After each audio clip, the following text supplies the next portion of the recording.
Shalom, shalom, shalom. Nous sommes à l'émission Allons en eau profonde. Grande est ma joie de vous retrouver encore ce soir. Ma prière, que Dieu vous bénisse abondamment. Que Dieu vous bénisse et que Dieu vous surprenne. Bien-aimés, aujourd'hui nous allons traiter un thème qui pour nous, enfants de Dieu, est très important. Très, très important. Garde toujours ta foi dans les promesses de Dieu. Alléluia. Gardons toujours notre foi dans les promesses de Dieu. Ce que sa bouche a dit, ça me l'accomplit. Ce que sa bouche a dit, ça me l'accomplit. Oui, Dieu se base sur ses promesses. Alléluia. Gardons toujours notre foi dans les promesses de Dieu. Bien-aimé, on te parle de la foi. Et dans la Bible, il y a un verset qu'on cite beaucoup, à savoir les versets de Hébreux. Hébreux chapitre 11. Hébreux chapitre 11 qui nous a parlé, qui nous a présenté les héros de la foi. Hébreux chapitre 11 nous a montré les patriarches qui ont marché dans la foi. Bien-aimé, pour te définir la foi, je vais passer par la Bible. Hébreux 11, verset 1 dit, « Or, la foi est une ferme assurance. » Alléluia. « Or, la foi est une ferme assurance des choses qu'on espère, une démonstration de celles qu'on ne voit pas. » Alléluia. Bien-aimé, pour continuer dans cette définition, la foi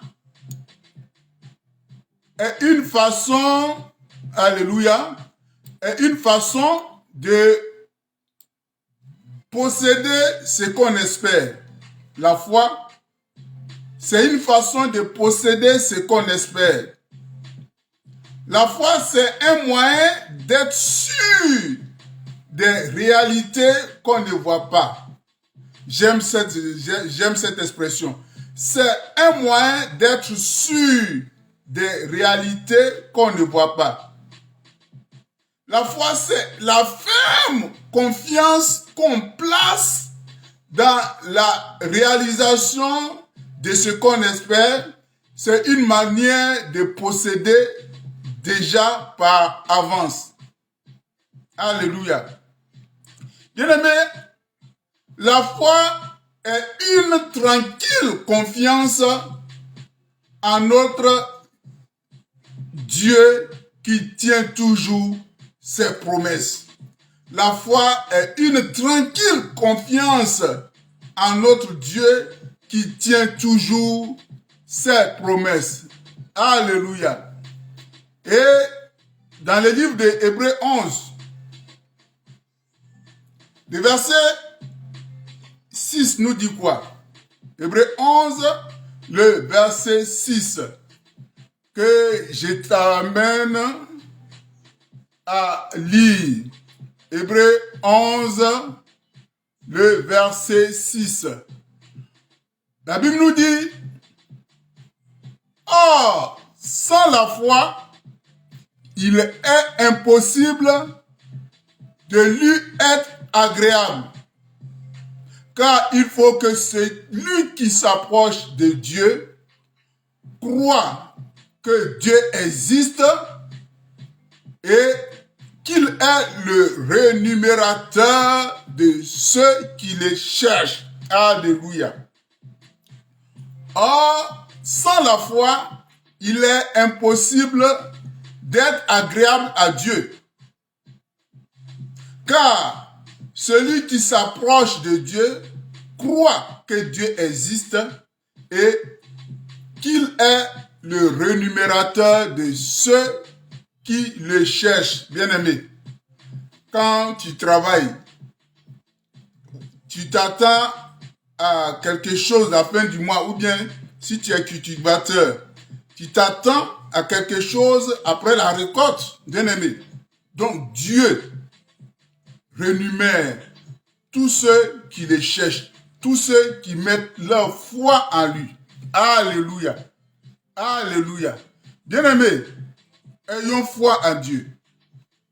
Ayons foi à Dieu.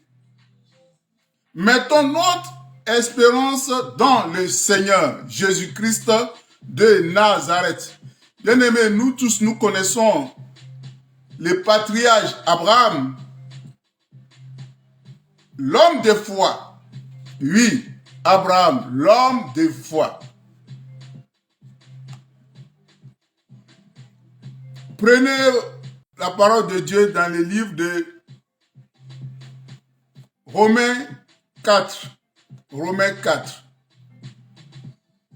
Romains 4, 17 à 22. Je lis la parole de Dieu.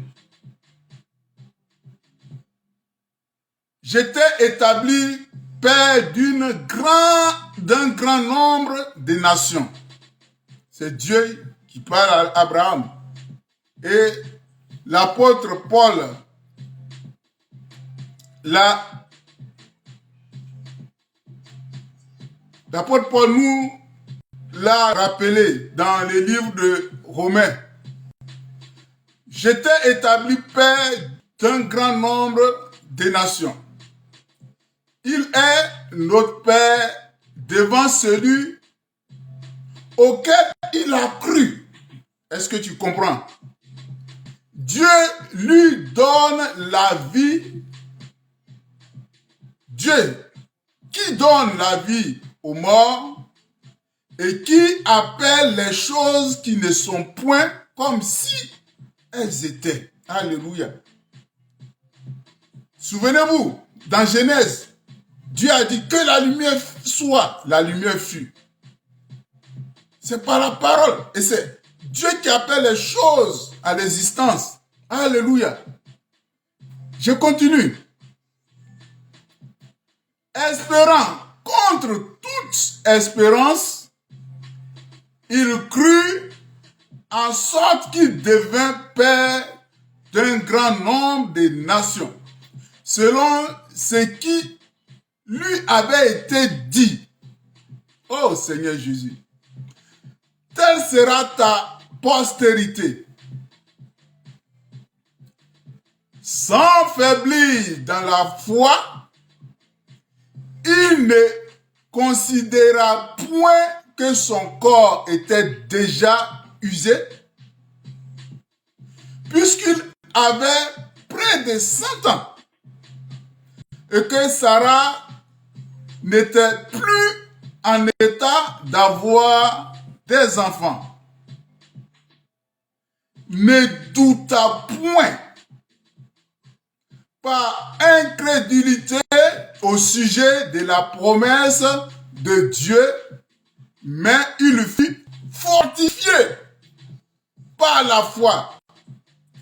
Il fut fortifié par la foi, donnant gloire à Dieu. Et ayant la pleine conviction que ce qu'il promet, il peut aussi l'accomplir. C'est pourquoi cela lui fut imputé à justice. Alléluia. Bien-aimé, le cas de notre patriarche Abraham, à qui Dieu a dit de quitter ses parents, sa famille, et Dieu l'a conduit dans un pays qu'il ne connaissait pas. Donc Abraham s'est levé par la foi, sans savoir où il partait. Parce que Abraham s'est dit, si c'est Dieu qui lui a dit, si c'est Dieu qui l'a parlé, Dieu qui connaît tout, Dieu ne peut pas le décevoir.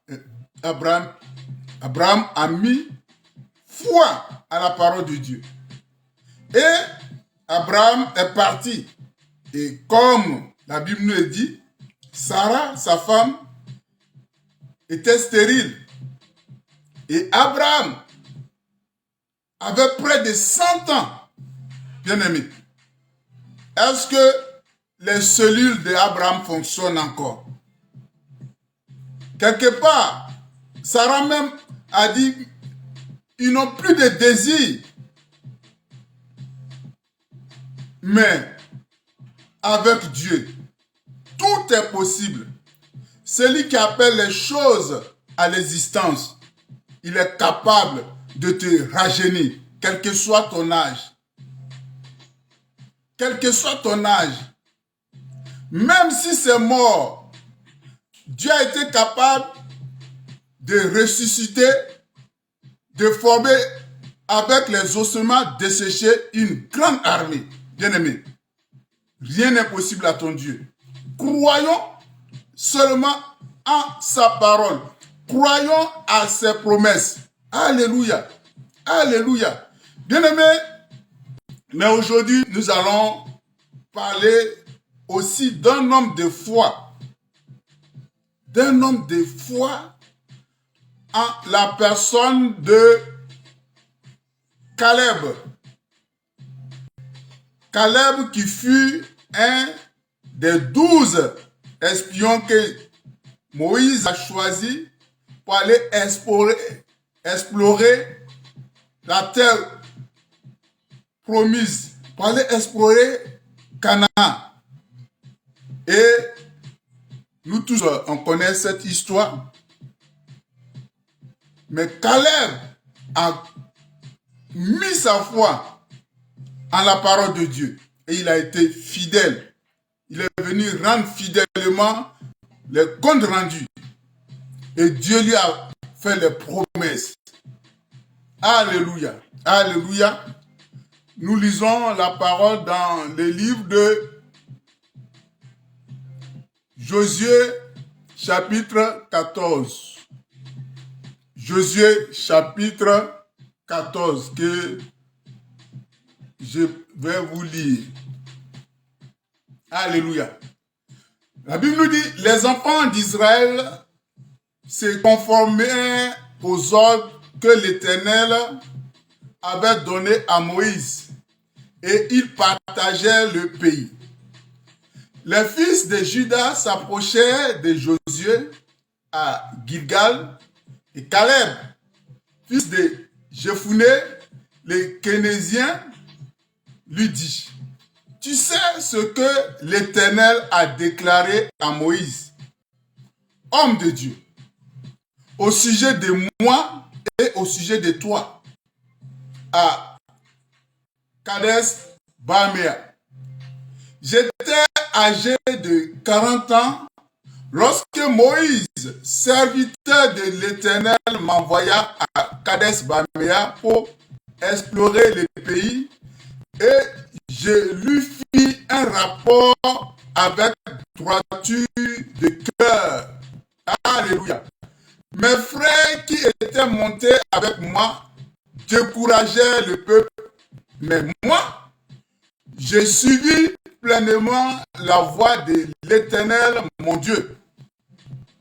Et ce jour-là, Moïse jura en disant, le pays que ton pied a foulé sera ton héritage à perpétuité pour toi et pour tes enfants, parce que tu as pleinement suivi la voie de l'Éternel, mon Dieu.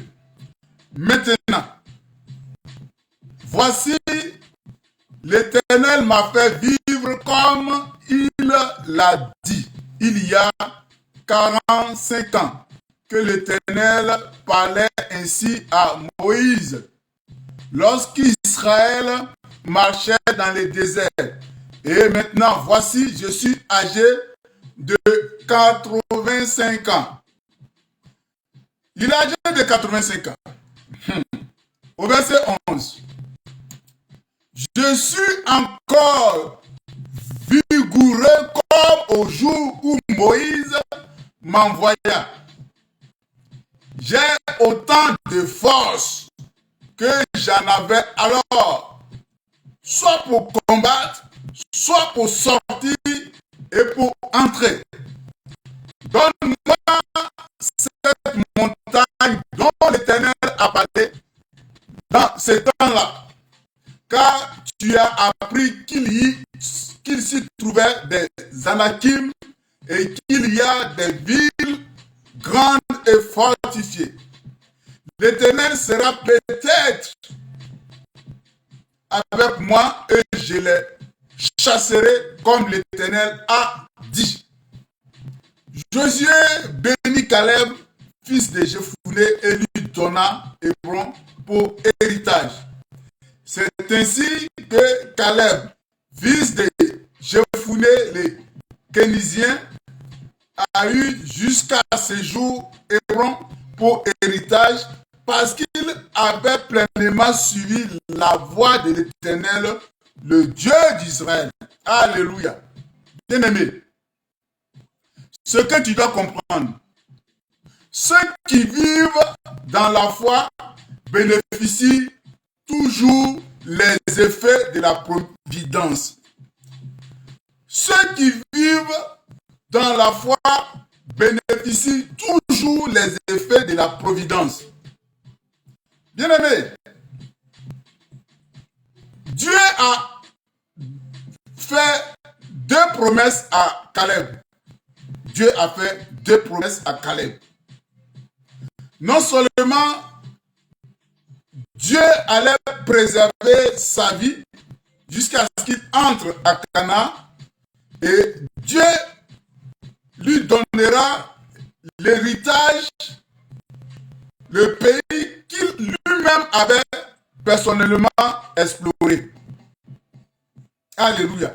Là où ses pieds se sont posés parce qu'il allait explorer, Dieu lui a promis cet héritage. Alléluia. Mais ce que tu dois savoir,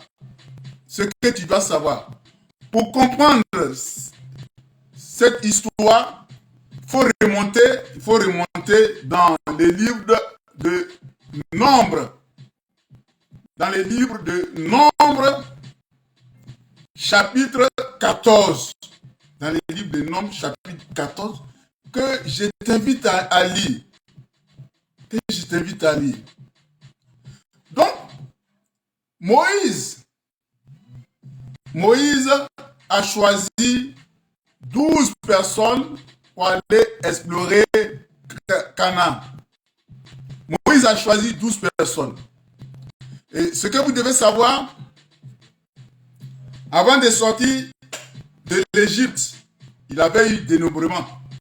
Et les hommes qui étaient âgés de 20 ans plus, on peut dire que c'est la première génération, de 20 ans et plus, qui sont sortis de l'Égypte, Dieu était au-devant d'eux. Et ils ne font que désobéir à Dieu. Ils ne font que murmurer. Ils ne font que pécher. Mais malgré cela, Dieu les conduisait. Dieu prenait soin d'eux. Et la Bible nous dit même, leurs pieds ne s'est même pas enflés. Leurs habits n'étaient pas déchirés. Dieu pourvoyait à leurs besoins. Mais malgré cela, s'ils ont un petit souci, s'ils ont un petit problème, s'ils ont soif, ils ne font que murmurer, ils ne font que insulter Moïse, ils ne font que prendre Dieu comme responsable de ce qu'ils souffrent. Donc,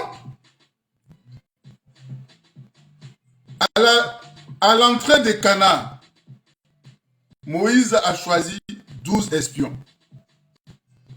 Un espion par tribu. Et ils sont allés explorer. Ils ont vu que la terre était propice. Mais ce que tu dois savoir, Canaan était habité. Canaan était habité. Canaan n'était pas une terre qui n'étaient pas habités. Donc, les gens, il y a eu des gens qui ont construit des villes, il y a des champs. Et ces gens protégeaient les territoires, ils protégeaient leurs villes. Et quand les espions sont venus, ils ont fait ces rapports à Moïse. Ils ont fait les rapports à Moïse. Comme j'ai dit, il y avait 12 espions. Il y a 10 qui ont poussé le peuple à se rebeller.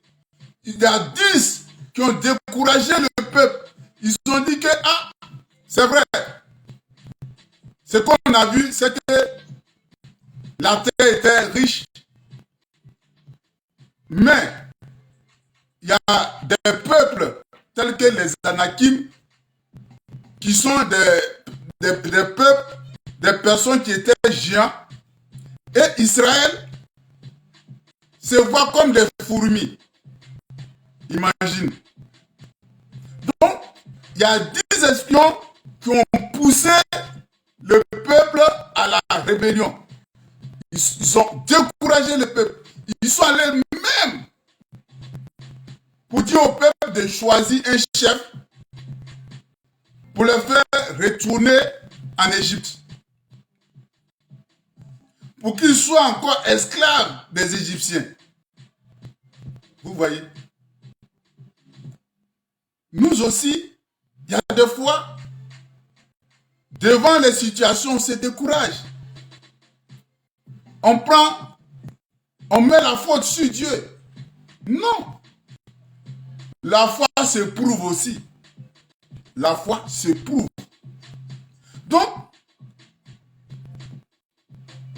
Dieu, dans sa colère, a décidé de détruire la première génération. Mais il a dit qu'il va conserver la vie de Caleb et Josué. Donc, sur des milliers de personnes qui sont sorties de l'Égypte, la première génération, il y a des milliers de personnes, il n'y en a que 2 qui sont rentrés à Canaan, à savoir Josué et Caleb. À savoir Josué et Caleb. Donc, ils ont été ceux-là qui ont encouragé le peuple pour dire si Dieu nous a dit de monter, c'est qu'il est capable de nous donner ce qu'il nous a promis. Alléluia. Si Dieu te promet quelque chose, il est capable de te le donner. Dieu n'est pas un homme. C'est nous les hommes, quand on promet les choses, on ne le fait pas. Souvent on le fait, souvent on ne le fait pas. Mais Dieu, quand il promet, il fait toujours. Il fait toujours. Donc, Dieu avait donné des promesses à Caleb. Non seulement il va préserver sa vie jusqu'à ce qu'il entre à Canaan. Mais bien aimé, Caleb aussi a erré dans le désert pendant 40 ans encore. Mais il attendait sa promesse. Il attendait sa promesse. Il a mis foi à la parole de Dieu. Et cette foi lui donne la force. Cette foi lui donne l'espérance. Bien-aimé, je ne sais pas ce que Dieu t'a promis. Je ne sais pas ce que Dieu t'a dit. Mais Dieu se base toujours sur sa parole pour accomplir ce dont il t'a promis. Bien-aimé, compte sur ton Dieu. Comme Caleb aussi a compté sur son Dieu. Bien-aimé, ce que tu dois savoir, comme Caleb a dit, il avait 40 ans. Il avait 40 ans quand Dieu lui avait fait ses promesses. Caleb avait 40 ans.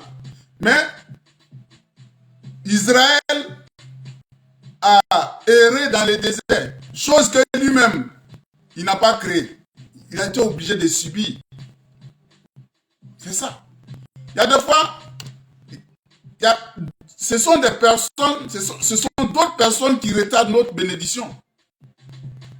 Caleb n'avait pas péché, mais le péché des autres a fait que pour rentrer dans sa grâce, dans sa bénédiction, ça a pris du temps. Donc 40 ans, jusqu'à ce que toute la population de la première génération ne périsse, excepté Josué et Caleb, pour que Israël puisse rentrer à Canaan. Et ils ont fait des guerres de conquête. Dans la guerre de conquête, il y a eu des morts. Mais Dieu a préservé encore la vie de Caleb. Dieu a préservé la vie de Caleb. Et Caleb allait dire à Josué, voici ce que Dieu m'a promis. Voici ce que Dieu m'a promis. Quand j'avais 40 ans. Et la force que j'avais à 40 ans, c'est la même force que j'ai à 85 ans. Alléluia. C'est la même force que j'ai à 85 ans. Alléluia. Bien aimé. Caleb était âgé de 40 ans quand Dieu lui avait fait cette promesse. Caleb, âgé de 85 ans, dit que la même force qu'il avait à 40 ans, c'est la même force qu'il a maintenant à 85 ans. Alléluia.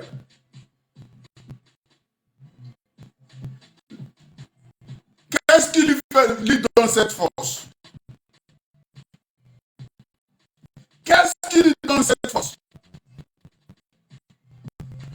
Caleb, âgé de 85 ans, avait toujours autant de foi. Alléluia.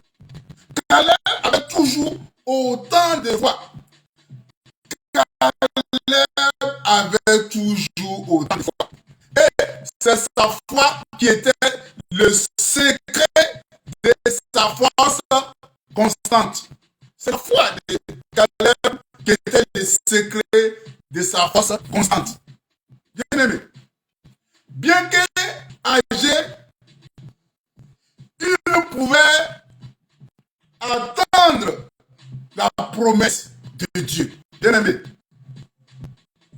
ne te dis pas que tu es âgé. Non, je suis âgé. Est-ce que je vais me marier même? Est-ce que je vais travailler même? Il faut laisser les est-ce que là. Si réellement c'est Dieu qui t'a donné, ou bien c'est Dieu qui t'a fait cette promesse,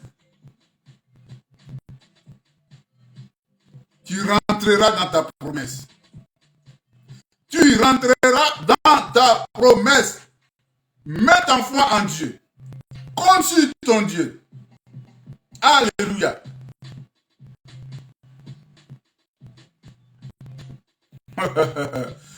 Caleb savait que, bien qu'âgé, il ne pouvait pas mourir tant qu'il ne rentre pas en possession de ce qui lui appartenait. Caleb savait que, avant qu'il ne meure, tant qu'il ne rentre pas en possession de sa promesse, rien ne va lui arriver. Il ne va pas trouver la mort avant de rentrer en possession de ce que Dieu lui a promis, de ce qui lui appartenait. Parce que Dieu a dit, voici ce que je vais faire pour toi. Bien aimé, c'est pourquoi je te demande, qu'est-ce que Dieu t'a dit? Qu'est-ce que Dieu t'a dit, bien aimé? Tu ne mourras pas avant de rentrer dans la promesse que Dieu t'a faite. Alléluia. Alléluia. Alléluia. Bien aimé, je t'invite aussi à prendre les tests de Hébreux 11. Hébreu 11.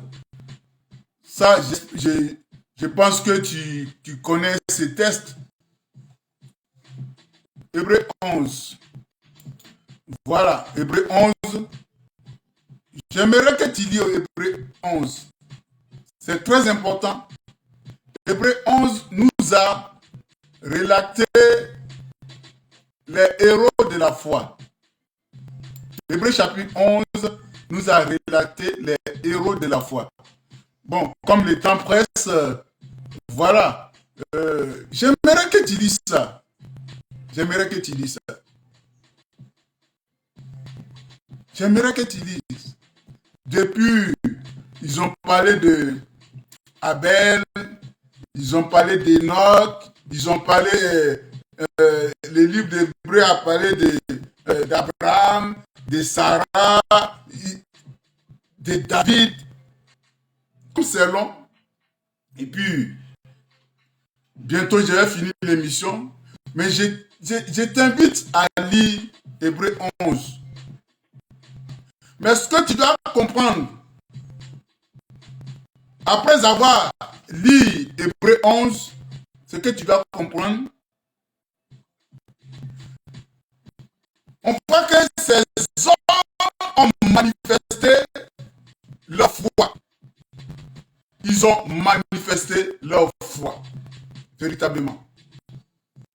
Sans que leur foi ne vacille. Ils ont véritablement manifesté leur foi. Et ils nous ont montré que notre foi doit toujours être en rapport avec Dieu. Quand tu lis Hébreu 11, ceux qui ont manifesté leur foi, ils ont montré que leur foi est toujours en rapport avec Dieu. Donc nous aussi, notre foi doit être toujours en rapport avec Dieu, avec notre Seigneur Jésus-Christ de Nazareth. Dieu qui promet, et eux, ils croient. Dieu qui promet, et eux, ils croient. Regarde, je vais te prendre un seul exemple. C'est comme nous sommes actuellement en été, et puis tu vois une personne en plein été qui est en train de construire un bateau. C'est au temps de Noé. Noé était en train de construire un bateau. Combien sont des personnes qui se sont moquées de lui? Mais Noé avait mis foi à la parole de Dieu. Mais après avoir fini de construire, est-ce qu'il n'avait pas eu de déluge? Il y a eu déluge.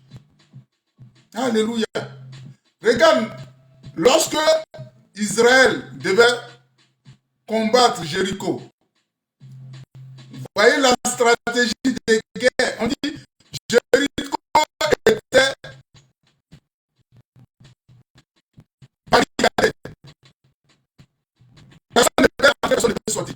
Et quand on vous décrit le muraille de Jéricho, c'est des tonnes de briques. Avec quoi ces murs sont tombés. Ça veut dire qu'ils ont poussé des cris. Alors que ce sont peut-être des murailles qui devraient être détruites par des canons, par des obus. Mais Dieu a dit à son peuple, il faut pousser les cris seulement. Ils ont cru. Il y a des fois, Dieu te montre un mur. Et puis le Seigneur te dit, il faut passer par là. Toi-même tu dis, ah Seigneur, toi-même tu vois qu'il y a un mur là. Il faut passer seulement. Dieu te dit de passer. Mais si tu obéis à la voix de Dieu, bon, c'est le Seigneur qui m'a dit de passer. Mais tu marches. Peut-être les gens vont dire, mais toi-même, attends, c'est la folie. Mais c'est ça, la foi. La foi c'est la folie. La foi doit nous pousser à être fous. Les gens vont te dire que mais tu es fou. Mais tu ne vois pas le mur.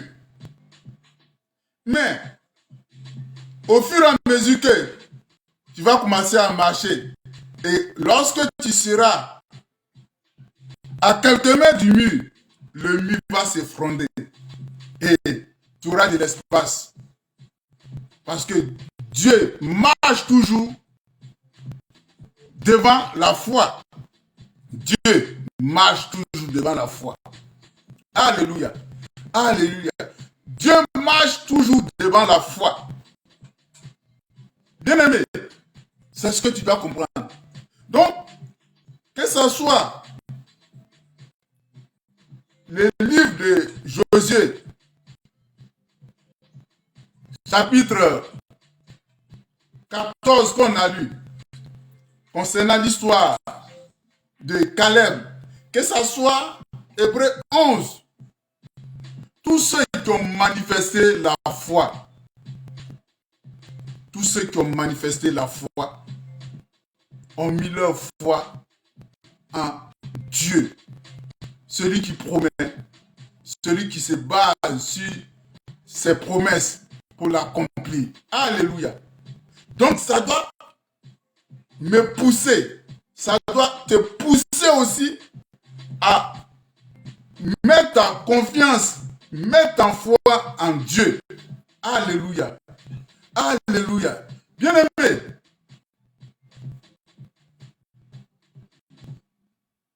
ce que tu dois savoir, ce que tu dois savoir, tous ces hommes de foi que la Bible nous a parlé, nous montrent que pour s'approprier des promesses, de Dieu, une chose primordiale est nécessaire.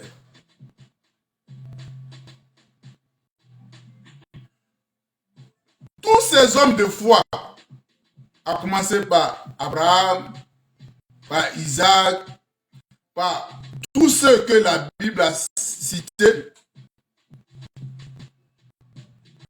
tous ces hommes nous ont montré que pour s'approprier des promesses de Dieu, une chose primordiale est nécessaire.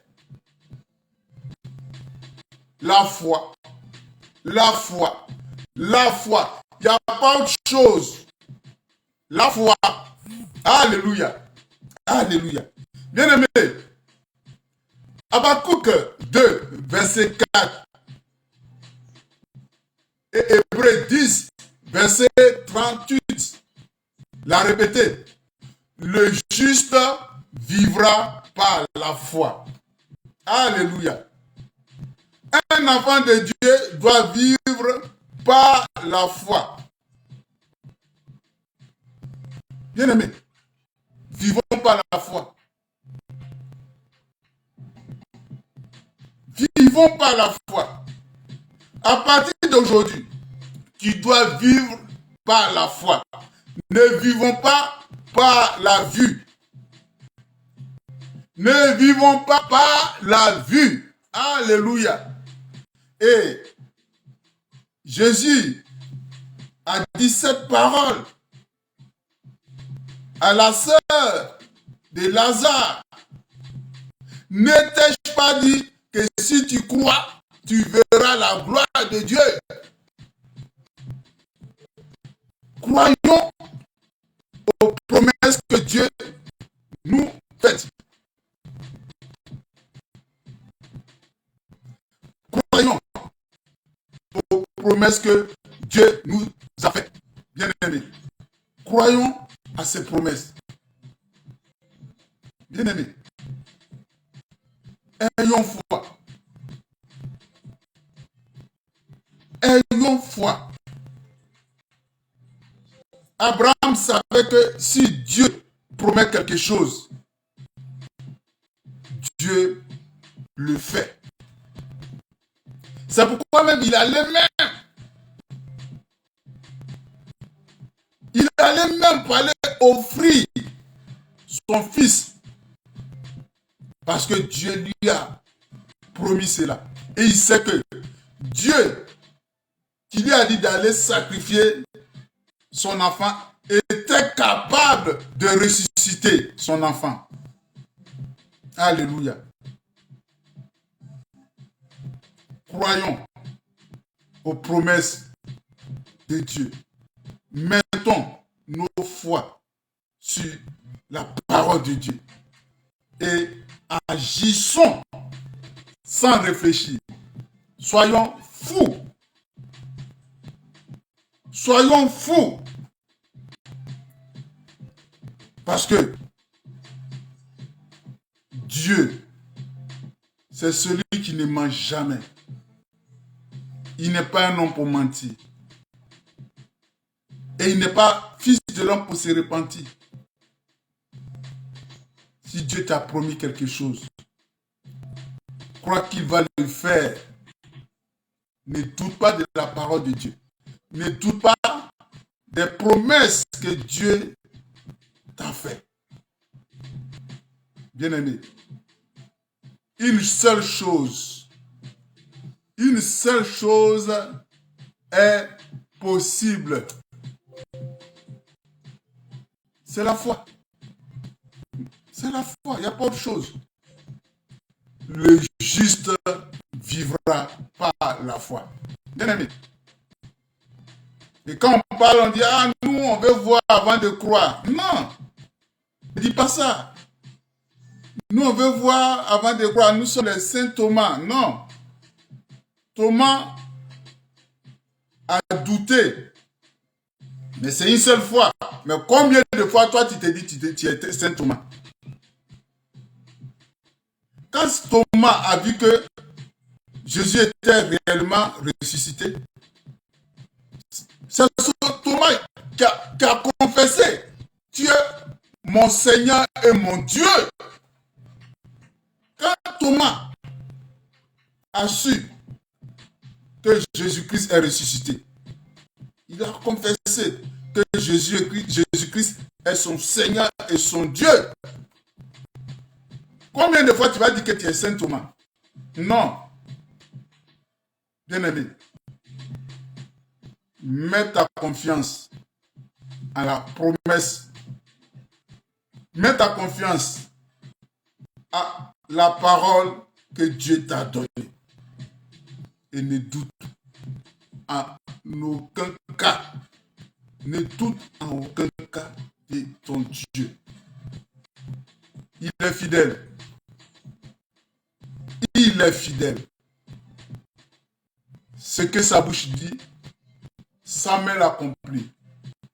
C'était Allons à nos profondes avec le ministère de l'adoration sacrificielle du pasteur Séverin Picard